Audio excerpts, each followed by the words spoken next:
Nós vamos tratar a respeito de um ataque chamado DOS, um ataque de negação de serviço. E antes de a gente aprofundar um pouquinho mais, a gente tem que entender o que é um ataque, né? E um ataque é quando a ameaça é realizada de forma intencional, tá? Sendo essa ameaça uma possível violação de um sistema computacional, seja no computador, uma rede ou apenas um serviço, tá?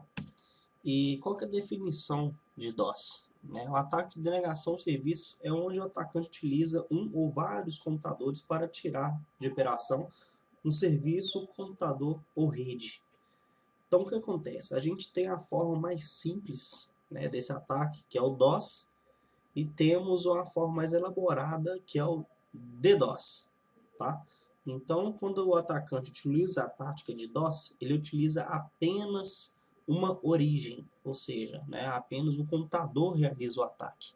E quando é feito o DDoS, são vários computadores que utilizam, que fazem esse tipo de ataque. Então, para a gente fazer uma analogia, para diferenciar os dois, para facilitar o entendimento, o DDoS é o seguinte, é como se um adolescente pegasse um número de telefone qualquer e começasse a ligar para ele toda hora.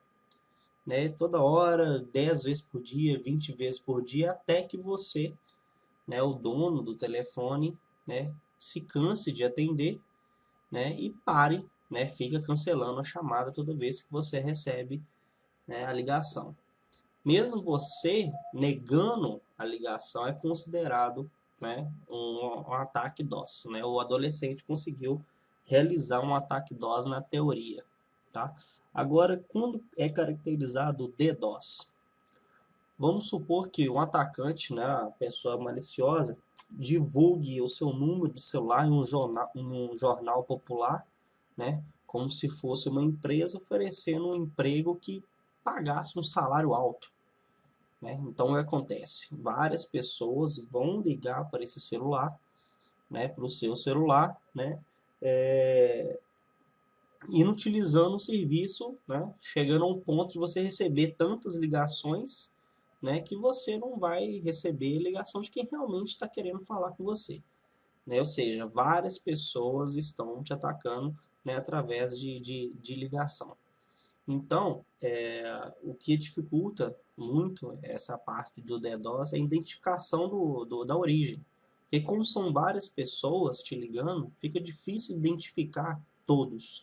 Agora, quanto é o DOS, aí fica mais fácil porque é uma pessoa só, que está realizando o ataque. Então, qual que é o objetivo do DOS ou DDoS, do ataque de negação de serviço? É impedir que os usuários tenham acesso a determinado serviço, ou seja, inutilizar, o serviço ao qual está sendo direcionado ao ataque. Tá? Então, nós vamos falar um pouquinho aqui sobre o funcionamento, e para entender esse funcionamento, a gente tem que entender um pouquinho sobre a comunicação da rede Ethernet. Então, como é que é feita essa comunicação? A comunicação internet entre o sistema ela é feita através de frames ou quadros. E cada frame contém o endereço de destino, o endereço de origem e o tipo de dados que está sendo transmitido. Então, assim, cada dispositivo Ethernet tem um endereço único, e escuta quadros de outros endereços de destino que não seja ele mesmo, além de escutar quadros com endereço de destino broadcast, ou seja, escuta todo mundo ao mesmo tempo. Então, assim, dentro da internet tem um sistema que chama CSMA-CD. O que ele faz? Ele permite que todos os dispositivos se comuniquem em um único meio, mas que apenas um dispositivo possa transmitir por vez e todos receber simultaneamente. E caso mais de um dispositivo tentar transmitir, ocorre a colisão que é detectada por CSMA-CD, e ambos os dispositivos devem esperar um período aleatório antes de transmitir novamente. Ou seja, com isso eles não conseguem transmitir ao mesmo tempo, por causa desse período aleatório. Tem até uma abordagem interessante na RFC 1180, ela faz uma analogia para explicar o funcionamento desse SMA-CD. Então, o que ela faz? Ela coloca um grupo de pessoas em um quarto escuro, né? Ou seja, ninguém vê ninguém, mas teoricamente, né, todos confiam um ao outro, né? Então o que acontece? Nessa sala, todos podem ver todo mundo e todos podem conversar se quiserem, né? Mas como são pessoas educadas, eles limitam a conversa a um por vez, né? As pessoas que são mal educadas, né, elas são convidadas a sair do quarto, mas e se duas resolverem conversar ao mesmo tempo, vamos ter que parar, esperar um tempo até que possa conversar novamente, uma de cada vez, né? Então o que acontece? Cada um na sala, quando for falar, ela tem que citar o seu próprio nome, né, que seria o endereço da internet dela, né, e cada vez que alguém for falar, é necessário falar seu próprio nome e para quem está dirigindo a palavra. Como, por exemplo, olá, Érica, eu sou o João. Ou seja, eu citei o meu endereço, né, internet referente ao meu nome e a Érica, que seria a quem eu estou endereçando a mensagem, né? Então, assim, e caso as pessoas queiram falar com todos os endereços, né, com todas as pessoas dentro da sala, seria o endereço broadcast, ela falaria, olá todos, esse todos é referente ao endereço broadcast, eu sou o João, né? Então, funciona dessa maneira. Além disso, né, essa conversa ela é feita sem um código secreto, ou seja, ela não é criptografada, né, porque seria mais difícil, mais demorado, né, eles se comunicarem, né, se for tudo tivesse que ser criptografado, decriptografado, né, demoraria mais, né, seria mais complicado. Então é o seguinte, vamos imaginar que um estranho entrou nessa sala escura, né, secretamente, e seu objetivo inicial é escutar o que todos dizem, né? Ele quer pegar alguma informação importante, né, como senha, por exemplo, né?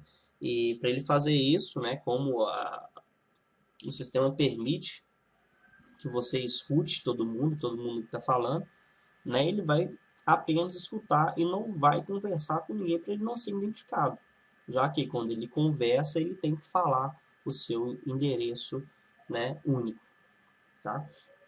Então é o seguinte, agora esse estranho ele quer interromper a comunicação na sala. E como é que ele faz isso? Ele começa a falar o tempo todo, né? Ele começa a falar o tempo todo de modo que ninguém mais consegue falar. Ou seja, quando ele faz isso, ele não deixa as outras pessoas falarem, o que caracteriza, né, o ataque DOS, porque ele está impossibilitando um serviço, vamos dizer assim, né? Agora ele pode também adotar uma outra tática, que é fazer com que outras pessoas na sala falem continuamente para outra pessoa. Ou seja, ele vai fazer com que as outras pessoas que estão na sala falem para outra. Ou seja, ele usou vários origens, né, para executar um ataque em um destino, ou seja, caracteriza aí o DDoS, né? E além disso também, esse estranho ele pode usar suas habilidades de imitar vozes, né, e se fazer passar por outra pessoa, né? Essa técnica é chamada de IP spoofing. Então, assim, como foi dito anteriormente, né, todos na sala confiam no outro. E por isso as mensagens estranhas são consideradas confiáveis, né? Então, vamos falar aqui um pouquinho, né, dos ataques de DDoS. Eles podem ser divididos em três tipos, né, que é o ataque baseado em volume, né, que consiste na inundação de pacotes falsificados, principalmente UDP e CMP, a fim de saturar a banda de internet do alvo, né? E a gente mede isso de bits, né? A gente mede esse ataque aí de bits por segundo, né? E o segundo tipo aí é o ataque protocolo, né? Esse ataque ele tem como objetivo consumir os recursos dos servidores ou de equipamentos de rede, como switches, roteadores e até alguns firewalls, né? Ele usa a inundação de pacotes, o SymFlood, que é um principal técnica aí, né? Que o que acontece? Para estabelecer um circuito virtual, é necessário que o cliente envie uma requisição SYN ao servidor, né? O servidor confirma essa requisição mandando um SYN ACK, né, de volta ao cliente. E o cliente, por sua vez, responde com o ACK estabelecendo a conexão, né? Esse processo é chamado de three-way shake, né, ou aperto de mão em três vias. E o SymFlood, o que ele faz? Né? O atacante não envia a última mensagem ACK, Ou seja, ele aproveita que o protocolo TCP espera um certo tempo, né, e até algumas tentativas tentativas de restabelecimento de um sinal ACK, né? E com isso, a resposta maliciosa ao comando SYN ocupa todos os recursos dos dispositivos do servidor, com processamento e memória, né? Então, assim, quando todos os recursos com processamento e memória estiverem ocupados, nenhuma nova conexão pode ser feita.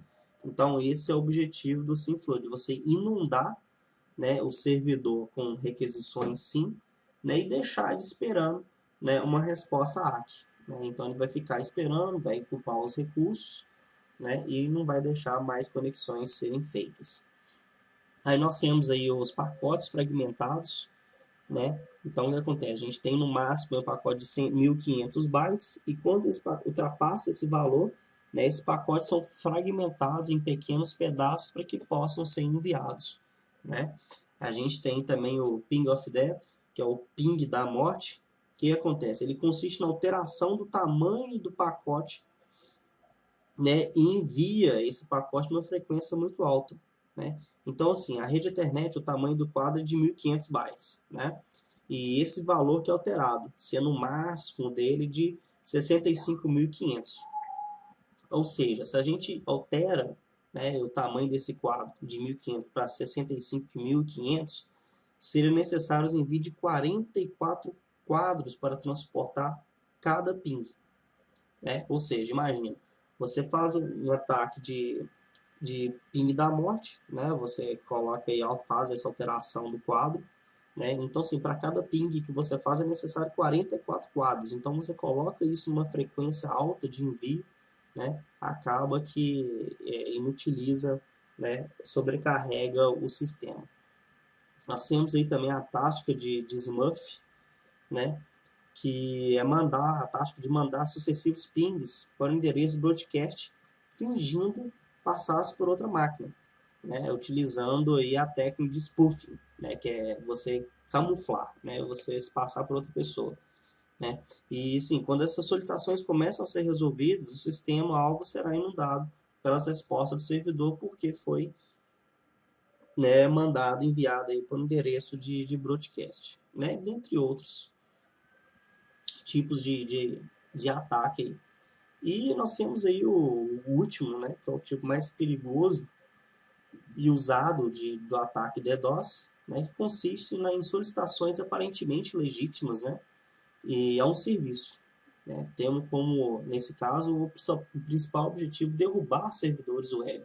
Né. Então, assim, eles focam muito no Apache, né, servidor web Apache, e do DNS. Né. Eles utilizam das vulnerabilidades desses serviços, né, da camada de aplicação, né, para conseguir derrubar e utilizar esses serviços, né, não deixando que os usuários acessem. Né. Então, assim, como é que a gente evita esse tipo de ataque? Quando a gente fala de DOS, o ataque DOS somente, a gente até consegue evitar porque a origem é uma só, né? A gente consegue identificar e até barrar isso. Isso quando não é usado nenhuma tática de spoof, né? Que você se passar por outra pessoa. Então, assim, é possível, né? Mas também não é tão fácil. Agora, o DDoS já é bastante complicado, assim. Eu diria que é quase impossível você fazer esse tipo de bloqueio de ataque. Né? Porque como um ataque parte de vários lugares, normalmente é feito de uma rede de computadores, né? São chamados boots, né? Então, assim, às vezes o seu computador mesmo já faz isso sem você saber, né? E fica complicado você achar, né, da onde que está vindo. Além de, normalmente, eles usarem a tática de spoofing, né? Eles colocam, normalmente eles usam endereços inválidos, né? Endereços de IP inválido, seja 192, 168, 172, 16. Então, não tem como você saber a origem disso, né? Então, assim, é sempre bom monitorar, né, a rede, ver se tem alguma anomalia a fim de identificar esse tipo de ataque. Evitar é quase impossível, mas identificar a gente normalmente consegue aí, através de algumas ferramentas, né? E só uma observação aqui legal, né? Tem um grupo hacker mais famoso aí do mundo, o Anonymous, né? Que eles usam principalmente, né, esse tipo de ataque DDoS, né? Que é para derrubar aí servidores, derrubar sites, abrir brechas no sistema, né? Para eles poderem invadir, certo? Então é isso. A gente falou aí um pouquinho sobre o DOS, o DDoS, né? Eu espero que vocês tenham aprendido aí um pouquinho a respeito. Muito obrigado.